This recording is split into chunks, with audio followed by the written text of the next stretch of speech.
This is an image of the monster of Tarasque. Hope you can see it. There's a whole lot of sunshine here. Well, anyway, it looks, and the village has a festival about it every year. Now, let's get rid of the kind of the face of it. And what dinosaur does that remind you of? Well, it should remind you of this guy, the stegosaur.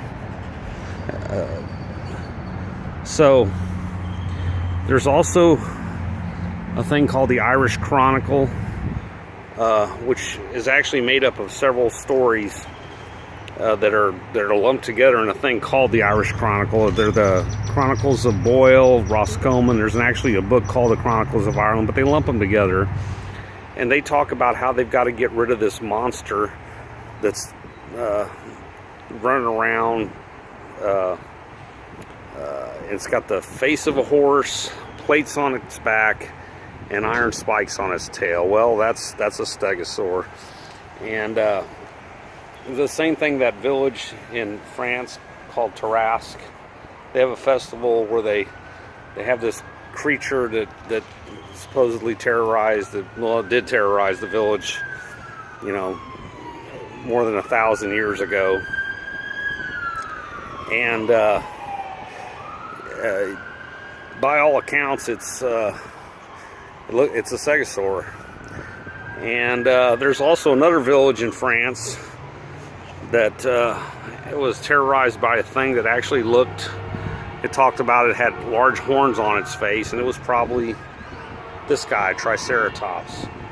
But let's go back to the village of Tarasque and the annals of Ireland.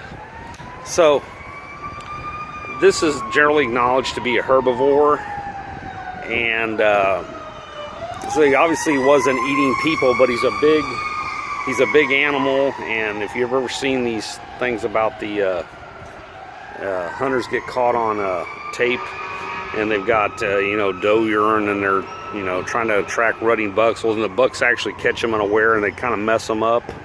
Well, if you've got an animal that's the size of a car, and it's got basically a thing with swords on its tail swinging it around and plates on its back, and it's bigger than any ox in the whole country, it's going to do some damage during mating season, and people are going to freak out about it just because there probably wasn't that many of them. And so they hunted them to extinction, and it's listed in the Chronicles of Ireland, and celebrated in the village of Tarasque in France. The word dinosaur was not invented until around 1840. Before that, they were called dragons and monsters. And the Chinese culture is replete with dragons. Marco Polo even mentions in his chronicles of going to China that the emperor had a dragon keeper, and during certain festivals he would ride out in a chariot drawn by dragons. So Herodotus, the father of history, also mentions dragons. Alexander the Great, when he was invading India, talked about how these dragons would come out of the cliffs up above and attack them, and those were probably pterodactyls. St. George the Dragon Slayer, there's the word gargoyle came from the word gargula, which was a sea serpent that inhabited the Seine River, and some local luminaries in the church killed it. They thought it was a representation of Satan. It was killing people, so they had to stop it. But then they cut the thing's head off and hung it on the corner as a sign of a victory of God over Satan.